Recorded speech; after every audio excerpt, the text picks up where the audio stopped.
Information, news, and entertainment on demand.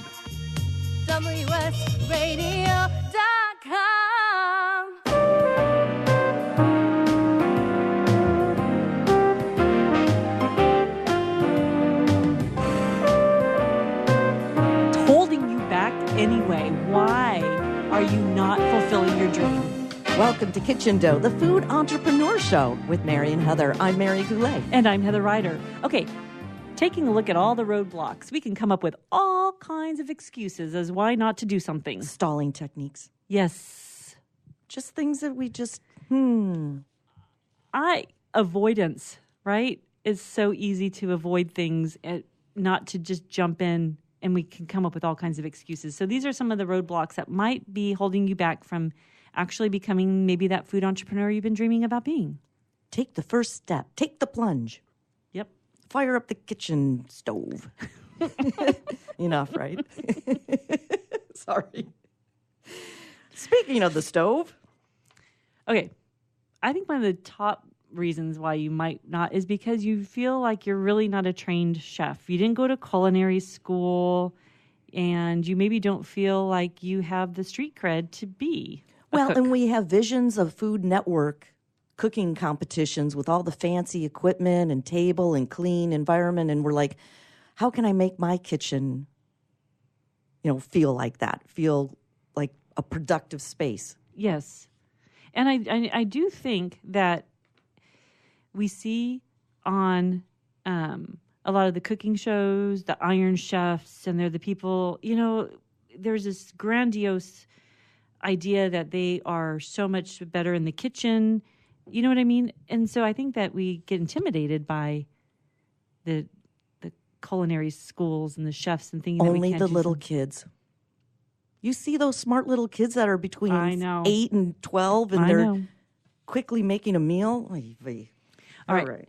So not being a trained chef might be one of those things that is just get over, because everyone starts somewhere. Well, and maybe another obstacle would be that you've talked to a fellow cottage food entrepreneur and they're like, oh, well, you got to get a license, you got to get a permit, you got to do these regulations, you got to get a food handling, and then you get a little overwhelmed because of the business side. Yes. And you're thinking, will it really make money? Right. Right. Legal matters. Very dry. The dry goods of the cottage food But industry. so important. Yes. Making sure that you have a legal structure for your business, making sure that you have insurance, making sure that you have all those different things.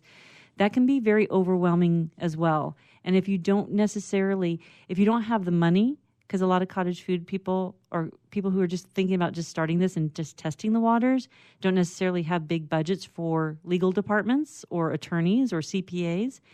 You can go to places like the Small Business Administration, and even here in San Diego County, we have the small business development centers, and you can go in and get free legal advice, free tax advice.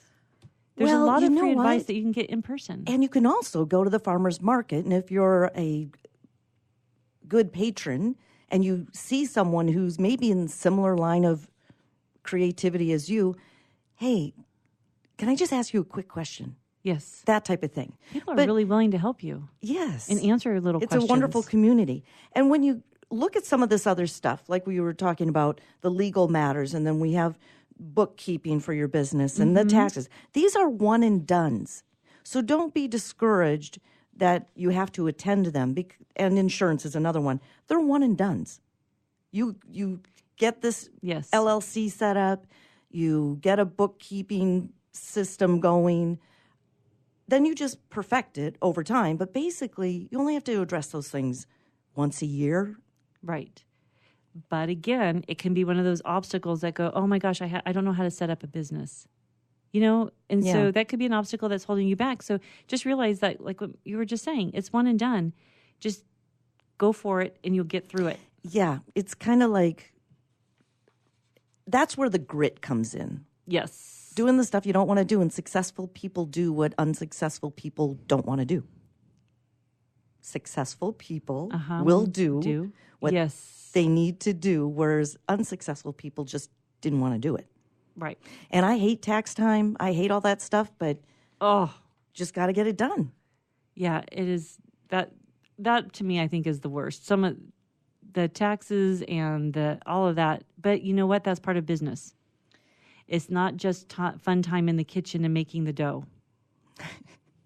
But you need to be in the kitchen making the dough to make the dough. To make the dough.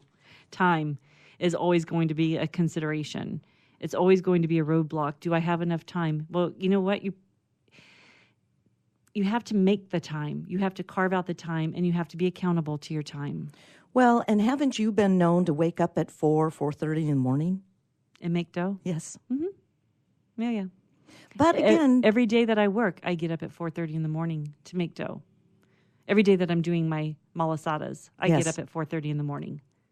It's just a fact of the matter. I got to make the dough so it has time to rise, so that I have time to get to the farmer's market, so I have time to rise again, and then I have time to sell them. Time. Well, and also with time, I think if you write it down in your calendar what you need to accomplish, and even like you just said, in your calendar, 4:30 a.m., wake up, and then you just do your little task list, because it will train you that you have to be efficient. I was just going to say, and then the more you do it, so overcoming the roadblock of thinking that you don't have time, and then in the beginning, the time is like, you don't know where the time goes when you're starting, and it's just like such a time commitment. But then all of a sudden, you start streamlining your business, and you develop your efficiencies, and it becomes easier and easier, and time opens up. And some of that you can learn from fellow people at the farmer's market, but basically it's you. Mm-hmm. You're going to go, oh my gosh, I can't believe it took me 2 hours to do this when I figured out a couple of tricks, and now it only takes me 45 minutes. And that's where the magic happens. Mm-hmm. Because we want to get to more of the fun part of our business. Well, and to me, it's become a game now. Like, I am always trying to streamline my production and and create more efficiencies. So now I've made it a game with myself. I totally get that. Yeah, and to me, it's now fun. So before it was like stressful, and I turned it on its head, and I'm like, okay, this is a challenge. I love challenges. Mm-hmm. So this is a challenge, and now it's going to be a game. So just imagining as a challenge, when you set up your kitchen at 4:30 in the morning, or you go to the commercial kitchen, how you do that, do you know, okay, I've got this bowl here, I'm going to mix it here, I'm going to move it here, and you find you're not touching things too many times? Yes. See what I mean? That's the game. Yeah, it's a game. If you gamify it, it's... And I have as much prepared ahead of time as possible. Like, I have as many, like containers? The numbers of bowls. Yes. I have everything counted, and I have the things that I can pre-measure are pre-measured. And so I'm just like, because at 4:30 in the morning, you're tired. Yeah. And so the more I can just like dump and mix, and I have everything, like I have my yeast and my sugar that is going to rise, I have that pre-measured. You know what I mean? So yes. Those little things. So when I pull in and to the commercial kitchen and open the door and I'm looking at it, I just have everything ready to go. Yeah. Well, and that's why I do that ahead of time. Exactly. And you learn these efficiencies by doing. So it just makes for better time commitments and more freedom later on. Money is always a roadblock. And not having enough money to start. Yep. And that's another thing, in the beginning, it's so easy not to pay attention to your expenses and what you're spending for, butter, or what you're spending for when you first ingredients. started, you had to throw dough out. Oh, I lost thousands of dollars worth of dough in one big 60-quart mixer. Yeah. That dumped oil into my dough. Things like that happen. No fault of your own, just... Well, then I bought things that I didn't necessarily need. I have too many, like, proofing containers that I didn't need. So really, when you're approaching it, I think that you can sharpen your pencil and just start with the bare bones that you absolutely need, and then add stuff and buy stuff as you need it. And don't buy in anticipation. And don't rush to market. Right. You know what I mean? Learn the ropes before you hang your shingle. Yeah. I really agree. I totally agree with that. because then you'll save yourself a lot of money and a lot of heartache. And you'll also find out through that process if you really believe in your own product. Yeah, truly. And then the fear of starting something new. You know? The fear of the unknown, because there's probably someone who does not have your recipe and you're going to have to wing it. Yeah. And then you're like, what if I fail? What if I waste money? What if no one buys it? Right. Fear of failure, fear of risk, fear of starting something. Somebody said even going to the gym, the biggest fear is opening the front door. Once you get into the gym, it's fine. Walking through the front door is the hardest. The That's first so time. Funny. You know what I mean? Yeah, it's true. It's true. Starting something new. So the fear of not doing it will one day overcome the fear. Yes. I'm the kind of person that I would rather say that I did it and I failed than I didn't try. Oh, yeah. You know? At least I know I try. There's so much we're going to be sharing with you guys because it's a wonderful industry and we want you successful. Okay. Coming up next, we're going to take a look at some of the top reasons why cottage food businesses fail, but how you can overcome those top reasons of why most people fail. We're going to help you avoid those. And that's why this show is so important, because Heather literally has a food business. So all the mistakes that she made, she's going to share that you don't have to go through them. You don't have to make them. You don't have to spend that money that I wasted. It's going to save you. Okay, you've been listening to Kitchen Dough, the Food Entrepreneur Show. We'll be right back.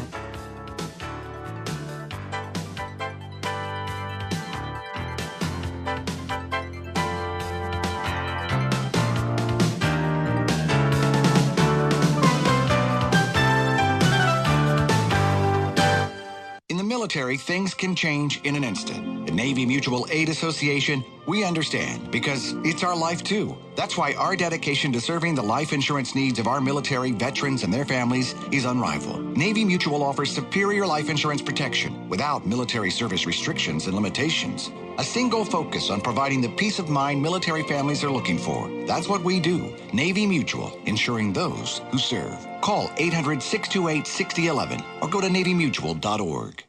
Tired of presentations with no impact, no inspiration, and no traction? Do dull speakers have you and your team disengaged and distracted by smartphones? Christopher McAuliffe brings energy, insights, and 2 decades of experience, delivered with punch, humor, and heart. Your team will leave energized, uplifted, and with a sense of purpose. Visit ChristopherMcAuliffe.com to bring some heat to your next speaking engagement. McAuliffe. ChristopherMcAuliffe.com.